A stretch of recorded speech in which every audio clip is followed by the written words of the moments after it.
Dok, sebelum ke kolang-kaling ya, ini singkong ini kan dianggap anti kanker karena penghasil sianida dan zat utamanya adalah vitamin B17. Dan linamarin itu diekstrak melalui etanol. Jadi tidak benar bahwa yang namanya singkong itu kita makan sebagai singkong, lalu kemudian dia mempunyai kapasitas anti kanker. Ya, ini nggak benar sama sekali. Bahwa linamarin terdapat di dalam singkong, bahwa kita punya sianida atau yang disebut breakdownnya disebut vitamin B17, itu benar ada. Tapi harus melalui suatu proses penyaringan oleh pabrik, oleh suatu institusi kesehatan yang menggunakan metanol. Artinya itu adalah penarikan dengan cara alkohol. Jadi walaupun makan singkong 2 kilo per hari itu belum yang ada kita diabetes karena dia adalah karbohidrat tinggi. Oke, baiklah, udah salah. Nah, itu jengkol, Dok. Oke, jengkol. Jengkol itu kita anggap adalah suatu bagian dari biji yang mempunyai beberapa zat yang katanya ampuh. Tapi tolong diingat bahwa zat itu diekstraksi lagi dengan menggunakan metanol. Lalu kemudian kita cobakan di cawan Petri di laboratorium terhadap suatu sel, dan selnya adalah sel virus bernama Epstein-Barr virus. Lalu kemudian kondisinya adalah ketika virus itu berada di dalam isolasi. Jadi ini tidak benar sama sekali dengan kita makan jengkol. Yang ada adalah kita punya jengkolat. Jengkolat itu adalah suatu asam yang menyebabkan akhirnya kita malah nggak bisa kencing, bahkan kita menyebabkan gagal ginjal. Jadi tidak mungkin ya diolah di rumah, kemudian punya fungsi yang sama. Lalu ini urusannya sesuatu yang disebut sebagai obat, lalu dijadikan seperti functional food. Tidak benar sama sekali. Kolang-kaling, Dok. Ini Kolang-kaling sangat populer, banyak sekali di Indonesia. Itu yang saya katakan di awal. Teman-teman saya berusaha ingin mencari dari buku-buku macam-macam, buku-buku klasik sampai dengan ensiklopedia herbal. Apa hasilnya, Dok? Tidak ada sama sekali yang disebut sebagai galaktomanan. Nah, di dalam salah satu rilis dari hati-hati Anda membaca media-media online. Tidak semua media online itu juga mereka mempunyai wartawan, jurnalis yang bisa mengumpulkan dari sumber yang dipertanggungjawabkan. Di salah satu media online dikatakan bahwa yang membuat kelihatannya kolang-kaling bisa menyembuhkan nyeri dengkul, itu karena katanya mengandung galaktomanan. Padahal kalau Anda cek nggak usah jauh-jauh ke Wikipedia aja, galaktomanan itu sebetulnya adalah stabilizer dari makanan. Jadi bukan analgesik, bukan pereda nyeri. Dan yang penting adalah percuma Anda makan kolang-kaling sampai 1 ton, tetapi berat badanmu masih besar. Jadi yang menjadi problem dengan dengkul Anda adalah kelebihan berat badan, Anda punya riwayat rematik, pola makan yang salah, Anda tidak berolahraga sejak usia muda.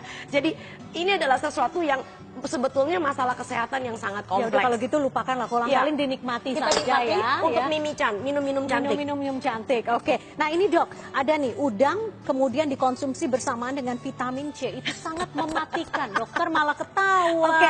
Nah begini. Kenapa, Dok? Begini, di semua makanan kita biasanya masih punya yang namanya zat sisa bernama arsen. Arsen itu memang adalah suatu ini arsenik maksudnya. Betul, arsen yang suka dimasukin ke dalam kopi bikin orang mati kalau dibunuh. Dok. Ya, itu. Jadi di alam kita punya arsen.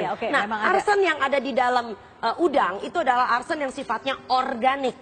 Nah, yang mematikan kita adalah arsen yang anorganik. Dan anorganik itu kalau bercampur dengan asam askorbat, yaitu vitamin C, kita meyakini menghasilkan suatu senyawa bernama trioxide arsenic yang memang mematikan, terutama manusia. Nah, yang menarik adalah di dalam udang, ya arsen yang sifatnya anorganik itu cuma kurang dari 4%. Bahkan ada tidak mungkin mematikan ya, Dok? Kalau seandainya toh dari semua udang yang kita punya, kita tarik inorganik arsennya, kita campur dengan vitamin C, maka untuk bisa mematikan tubuh sebesar saya harus makan 105 kg udang. 1 kuintal lebih. 1 kuintal lebih. Yang ada saya mati kekenyangan. Bukan mati karena arsennya. Oke, itu berarti tidak benar juga, terlalu berlebihan. Iya, dan harus masuk konsumsi akal. 1 kuintal udang. 1 kuintal udang. Dengan catatan udangnya terkontaminasi arsen yang sifatnya anorganik. Oke, lupakan soal itu. Kita beralih ke minuman berenergi. Apakah benar memang akan selalu menambah stamina? Karena banyak yang sudah membuktikan iya benar, jadi tidak jelas ngantuk. Betul, nggak usah minum itu. Anda minum tablet yang adanya kafein juga pasti Anda deg-degan, Anda punya tenaga lebih heboh. Ya, itu sebabnya kenapa mereka kalau promosi selalu digambarkan dengan gambarnya macan. Padahal macan nggak pernah minum minuman berenergi. Padahal macan nggak pernah menjadi pecandu kafein. Nah, problemnya adalah di dalam minuman seperti ini mengandung yang namanya kafein. Kafein itu juga seperti yang kita apa yang salah ya, kan kita juga minum kopi nggak apa-apa lah. Ya, oke. Ya, tetapi kan? ini adalah sesuatu kafein yang sudah diekstrak dalam bentuk minuman plus ada rasa dan yang pasti dia punya gula. Nah, kalau kita minum ini secara rutin dan mempunyai efek Rutin tuh kelebihan. setiap hari atau seminggu sekali? Boleh? Ya rutin bisa berarti tiap kali Anda mau nge-gym, tiap kali mau ketemu sama cewek lalu minum 2 botol misalnya. Ya memang Anda kelihatannya hiper dan pede karena efek dari kafeinnya. Kuat Tapi kardionya. tolong diingat, jantung Anda juga berdebar lebih cepat. Anda punya risiko kegemukan karena di dalamnya juga pasti mengandung gula. Nggak mungkin kafein diminum begitu saja tanpa larutan yang mengandung gula. Jadi banyak sekali efek-efek negatif dan termasuk juga masalah syaraf yang akhirnya di kemudian hari muncul. Orang pede itu bukan minum ini. Orang pede itu karena memang dia punya gaya hidup yang baik, tidur yang cukup, pola makan yang sehat. Dok, kembali dokter tadi mengatakan jangan lupa bahwa kita jangan terlalu percaya, jangan langsung percaya ya, karena semua itu harus berdasarkan evidence based science. Ya, Gitu ya. kalau Anda lihat di tayangan, semoga kita bisa mengeluarkannya. Nah, kita punya yang disebut dengan derajat suatu penelitian, bisa dikatakan penelitian itu sahih. Kalau itu baru hanya kata seorang profesor, ilmu katanya, maka lihat dia tidak punya yang disebut dengan signifikansi ilmu pengetahuan. Naik yang lebih tinggi kita baru sekedar case reporting.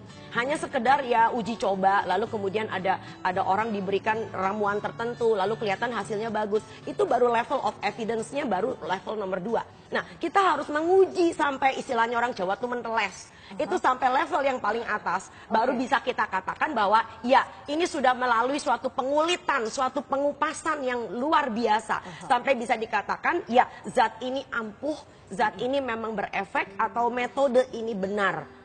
Dan itu mempunyai suatu pengakuan ilmiah yang sangat tinggi nilainya. Jadi jangan sembarang mengatakan bahwa sudah pernah diuji di laboratorium, sudah mendapat pengesahan dari badan-badan tertentu, sudah melalui suatu penelitian yang level mana. Karena kita mempunyai disebut dengan degree of scientific examination or experience. Panjang ya, panjang sekali Tentu uji saja. klinisnya. Bukan Dan cuma harus uji klinis tetapi juga uji perbandingan. Jadi ada semacam kayak randomized clinical trial. Baik, kalau begitu Dr. Tan Shotian, mudah-mudahan namanya tidak banyak dicatut lagi. Bismillah. Begitu ya, dan masyarakat kita jauh lebih kritis kalau menerima pesan. Dan ini adalah suatu pesan untuk bagaimana sistem pendidikan kita harus berjalan. Anak-anak kita tidak boleh menghafal, tetapi anak-anak kita harus betul-betul kritis. Dr. Tan Shotian, terima kasih. Sama-sama. Seperti biasa. Selamat Terima pagi, kasih Indonesia. pencerahannya. Pencerahan sekali. Pencerahan. Yes, di hari libur.